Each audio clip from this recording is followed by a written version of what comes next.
பாரதி பத்திரிகை படித்து கொண்டிருந்தாள். அதில் ஒரு படம். அம்பு படுக்கையில் சயனித்திருக்கும் பிதாமகன் பீஷ்மரின் படம். உறவுகளே விரோதிகளாக கடைசியில் மரணத்தை வேண்டி அம்புப்படுக்கையில் தவமிருந்த பிதாமகர், திருமணம் செய்து கொள்ளாத பிரம்மச்சாரி, உத்தமர். இப்பொழுது பிதாமகர் என்ற வார்த்தைக்கே வெவ்வேறு அர்த்தங்கள் வந்துவிட்டன. உண்மையான அர்த்தத்தை அனைவருமே மறந்து போனார்கள். எப்போதுமே உண்மைகள் இப்படித்தான், மறைந்து போகும், மறந்து போகும். இந்த படத்தை பார்த்ததும் அப்பாவின் நினைவு வந்தது பாரதிக்கு. எத்தனை பெரிய மாமேதை, எத்தனை அறிவாளி, ஞானி, தாமரை இலை தண்ணீர் போல வாழ்ந்தவர். உறவுகளுடன் இருந்தாலும் அவர்களை விட்டு விலகி எட்ட நின்று வேடிக்கை பார்த்த வானப்பிரஸ்த ஆசிரம நிலை. அம்மா சிறு வயதிலேயே இறந்து போனாள். அம்மாவிற்காக அப்பா அழுது இவள் பார்த்ததில்லை. வருடத்தில் அம்மா இறந்த நாளன்று ஏதாவது அனாதை ஆசிரமத்திற்கு போய் உணவு புட்டலம் வழங்குவார். மாலை அனைவரையும் அழைத்து கொண்டு கோவில் போவார். அம்மாவின் படம் அன்று பளபளப்பாக துடைக்கப்பட்டு சந்தன குங்குமத்துடன் அம்மாவின் படம் அன்று பளபளப்பாக துடைக்கப்பட்டு சந்தன குங்குமத்துடன் மாலையுடன் ஊதுவத்தி மணக்க கம்பீரமாக வீற்றிருக்கும். படத்தை பார்த்தாலே அம்மாவே இறங்கி வந்து பாரதி என்று கூப்பிடுவது போல் தோன்றும். இவளுக்கு மூத்த சகோதரிகள் இருவர், கமலா, சரோஜினி. அப்பாவிற்கு கொஞ்சம் தேசபக்தி ஜாஸ்தி. கமலா நேருவின் நினைவாகவும் கவிக்குயில் சரோஜினி நாயுடுவின் நினைவாகவும் தன் குழந்தைகளுக்கு பெயர் வைத்தார். இவள் பெயர் பாரதி. உங்க அம்மா பெயரை மாத்தல, அது அவளோட பிறந்த வீட்டு சீதனம். ஏன், அது கூட நல்லாத்தானே இருக்கு. பாக்கியம். எனக்கு பாக்கியத்தை கொடுத்தவ, குழந்தைகளை பெத்து தந்து என்னை அப்பனாக்கிய பாக்கியவதி, கடைசியில் பூவும் பொட்டுமா போய் சேர்ந்த பாக்கியவதி, சுமங்கலி. சில நாட்கள் அப்பாவின் கைப்பிடித்தபடி காலை நேர வாக்கிங் போயிருக்கிறாள் பாரதி. அப்போது கேட்பாள், அப்பா, அம்மா எப்படி செத்தாங்க? அப்பா சிரிப்பார். சாவுக்கு காரணமா? யமன் எப்பவுமே பழி ஏற்றுக்க மாட்டான். கால் தடுக்கி கீழே விழுந்து மரணம், மாடிப்படியிலிருந்து விழுந்து மரணம், விபத்தில் மரணம், நெஞ்சு வலியால் மரணம். எப்போதாவது யமன் பாசக்கயிற்ற வீசி மரணம்னு கேள்விப்பட்டிருக்கியா? நான் ஒரு பைத்தியம், நீ குழந்தை, உங்ககிட்ட போய் இதெல்லாம் சொல்கிறேனே. அப்பாவின் பதிலில் இவளுக்கு திருப்தி கிடைக்காது. அம்மா எப்படி செத்தாள்? கால் தடுக்கி விழுந்தா?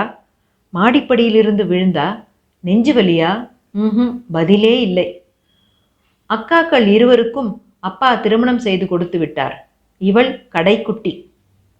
அம்மாடி பாரதி, நாம் மற்றவங்களுக்காக நேசிக்க முடியும், ஆனால் நமக்காக தான் சுவாசிக்கணும். நீ நிறைய படி, இப்போ கல்யாணத்துக்கு அவசரம் இல்லை என்பார் அப்பா. பெரியவர்கள் இருவருக்கும் இவளின் அதிக படிப்பு அத்தனை இஷ்டமில்லை. இவ பெரிய படிப்பு படித்து என்ன கிழிக்க போறா, பேசாமல் கல்யாணம் பண்ணி கொடுத்தா ஒரு கடமை முடிஞ்சுது. அவர்களுக்கு பயம். அப்பா காலத்திற்கு பிறகு எங்கே பாரதியின் திருமணச் செலவை தாங்கள் ஏற்க நேரிடுமோ என்ற அச்சம்.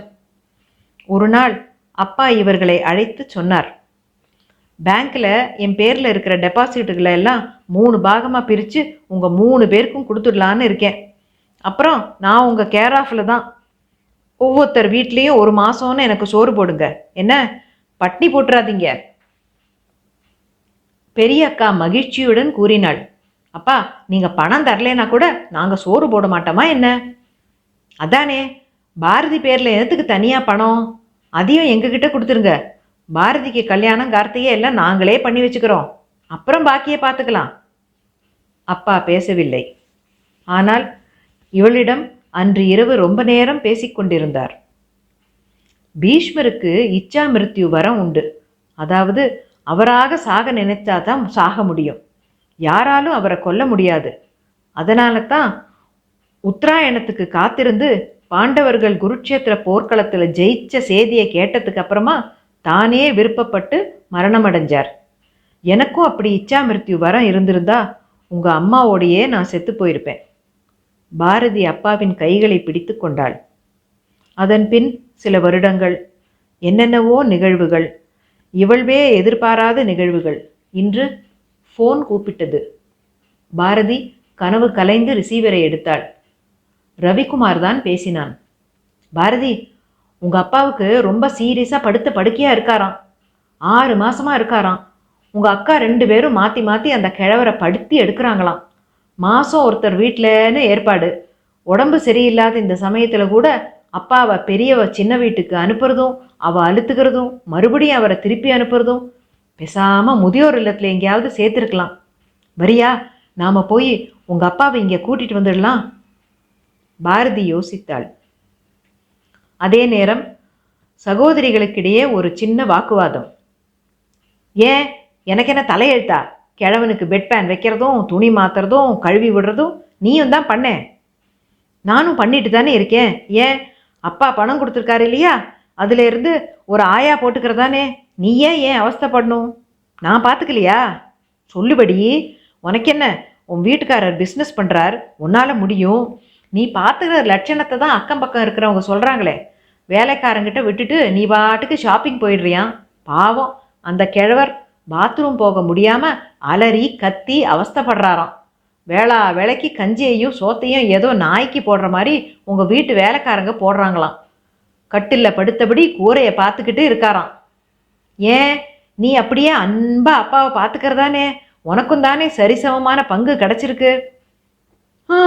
என்ன பண்ணுறது, என் பையனை இன்ஜினியரிங்கில் சேர்த்துட்டேன். எவ்வளவு செலவாகுது தெரியுமா? நான் இவ்வளோ பண்ணுறதே ஜாஸ்தி. கொடுத்து வச்சவ அந்த பாரதி தான். பேங்க் பணத்தை தூக்கிட்டு எவனோ ஒருத்தனை காதலிச்சு அமெரிக்கா ஓடிட்டா. டாலரா பணம். அவள் பணம் அனுப்பினாளா இல்லை அப்பாவை தான் வந்து பார்த்தாளா? நாம் இப்படி அவஸ்தைப்படுறது அவளுக்கு தெரியுமா? அவள் விலாசம் கூட நமக்கு தெரியாது. என்ன பண்ணுறது? இவர்கள் பேச பேச ஃபோன் கூப்பிட்டது. ஹலோ, என்ன பாரதியா? ஓ, நீ இந்தியாவில் தான் இருக்கியா? உனக்கு என்னடியம்மா நிம்மதி. நாங்கள் இங்கே படாத பாடுபட்டுக்கிட்டு அப்பாவை பார்த்துக்கிறோம். 6 மாசமா படுத்த படுக்க. நானும் அக்காவும் மாற்றி மாற்றி பக்கத்தில் இருந்து ராவும் பகலுமா கண்ணும் கருத்துமா பார்த்துக்கிறோம். நீ வா வா. எப்படி தெரியும்? ஓ, அப்பாவோட ஃப்ரெண்டு அமெரிக்கா வந்திருந்தாரா? சரி சரி, பாக்கியெல்லாம் நேரில் பேசிக்கலாம், வா.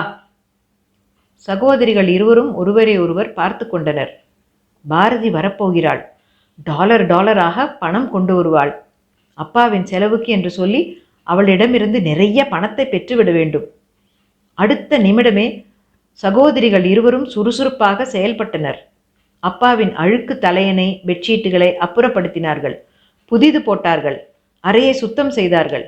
கரை படிந்து கிடந்த பெட்பேனை தூக்கி வீசி எறிந்துவிட்டு புதிதாக ஒன்றை வாங்கி வைத்தார்கள். பிசுக்கு நாத்தம் போய் அறை டெட்டால் வாசனையுடன் இருந்தது.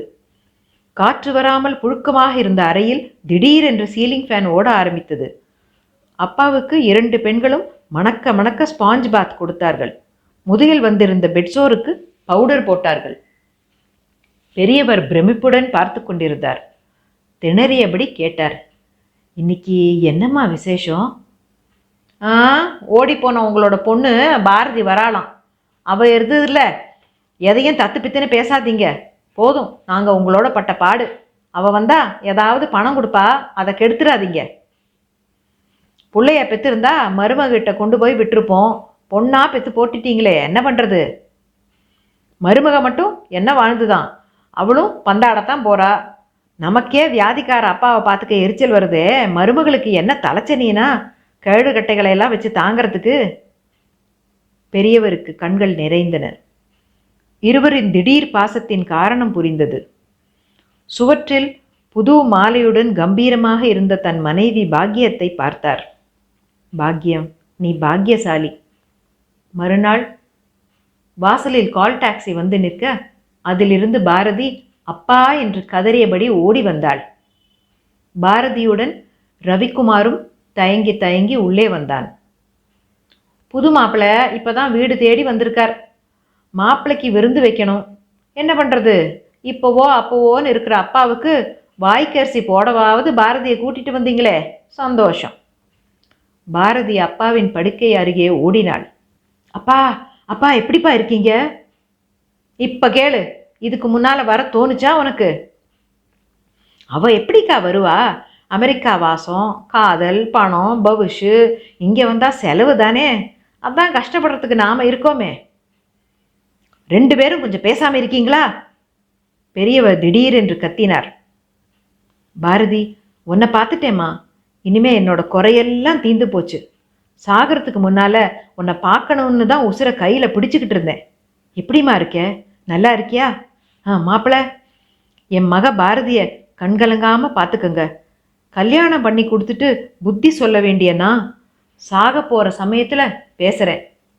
பெரியவர் திணறி திணறி பேசினார். உங்களை என் கூட கூட்டிகிட்டு போகத்தான் வந்திருக்கோம். உங்கள் உடம்பு கொஞ்சம் சரியானதும் உங்களை கூட்டிகிட்டு போகிறோம். பெரியவரின் கைகளை பிடித்தபடி ரவிக்குமார் பேசியபோது அக்காமார்கள் இருவர் முகத்திலும் நிம்மதி. இது வரைக்கும் நிறைய செலவாயிருக்கே. பரவாயில்ல, நாங்கள் தந்துடுறோம். திடீரென்று பெரியவர் பேச ஆரம்பித்தார். இப்போ கேட்டுக்கங்க, நான் சொல்கிறேன். நீங்கள் 2 பேரும் பாரதிக்குன்னு நான் கொடுத்த பணத்தை வாங்கிட்டு அவளை நடுத்தெருவில் நிறுத்துவீங்கன்னு எனக்கு தெரிஞ்சு போச்சு. அதனால தான் நானே பாரதியை பணத்தை எடுத்துட்டு வீட்டை விட்டு போக சொன்னேன். அவள் ஆசைப்படி நிறைய படிக்க சொன்னேன். நான் சொல்லி அவள் எழுதின லெட்டர் தான் உங்ககிட்ட கொடுத்தேன். இப்போ தெரிஞ்சுக்கங்க, எனக்கு உடம்பு சரியில்லைன்னு தெரிஞ்சிருந்தா பாரதி என்னைக்கோ என்னை வந்து கூட்டிகிட்டு போயிருப்பா. நாய் கூட பூனைக்குட்டிக்கு பால் கொடுக்குதான், யானை கூட எருமக்கன்றை பாதுகாக்குதான் செய்திகளில் சொல்கிறாங்க. ஆனால் நீங்கள் உறவுகளை கூட விஷமாக்குற நஞ்சு. பெரியவருக்கு மூச்சு வாங்கியது. சகோதரிகள் இருவரும் பிரமித்தபடி நிற்க பாரதி தந்தையின் அருகில் வந்து அமர்கிறாள். அப்பா, நீங்கள் சொன்னபடி நான் வீட்டை விட்டு போனது நிஜம். ஆனால் இந்த ரவிக்குமார் என் கணவர் இல்லை. ஒரே யூனிவர்சிட்டியில் என் கூட படிக்கிறவர், அவ்வளோதான். நாங்கள் இந்தியாவில் தான்ப்பா இருக்கோம். காசி பனாரஸ் யூனிவர்சிட்டியில் ரிசர்ச் பண்ணுறோம். இப்போ தான் உங்களை பற்றி தெரிஞ்சு உங்களை எங்கள் கூட கூட்டிகிட்டு போகத்தான் வந்தோம். பெரியவர் கண்களில் கண்ணீர். பாரதியின் கரங்களை எடுத்து ரவிக்குமார் கைகளோடு இணைக்கிறார். இன்னைக்கு தாமா உனக்கு கல்யாண நாள். குருட்சேத்திர போரில் நியாயம் தர்மம் ஜெயிச்ச நாள். இனிமே எனக்கு எந்த வேதனையும் இல்லை. உன்னை பார்த்துட்டேன் இல்லையா, மாப்பிள்ளையும் பார்த்துட்டேன். இனிமே இச்சா மிருத்யு, அதாவது விருப்ப மரணம்தான். எல்லாருக்கும் இனிமே நிம்மதி. அடுத்த வாரம் சுதந்திர தினம் வருது. நாடே கொடியேற்றி கொண்டாடுறோம். நீயும் என் படத்தை அம்மா படத்தோடு சேர்த்து வச்சு கொண்டாடுமா. அனாதை இல்லை குழந்தைகளுக்கு சாப்பாடு போடு. ஆஸ்பத்திரியில் வியாதியால் அவஸ்தைப்படுறவங்களுக்கு ஆறுதல் சொல்லு. பெரியவரின் தலை சாய்கிறது. இதுவும் ஒரு அம்பு படுக்கைதான். உறவுகளே வீழ்த்தின படுக்கைதான். யமன் பாசக்கயிற்றை வீசியதால் ஏற்பட்ட மரணம் அல்ல இது. உறவுகளே பாசமற்று போனதால் ஏற்பட்ட மரணம். அன்பின் வலி அதிகமாகி போனதால் ஏற்பட்ட நெஞ்சு வலி. ஆறுதலுக்கும் அன்புக்கும் தவித்த மரண தாகம். பாரதியின் அழுகுரல் மட்டும் இறைந்து கேட்கிறது.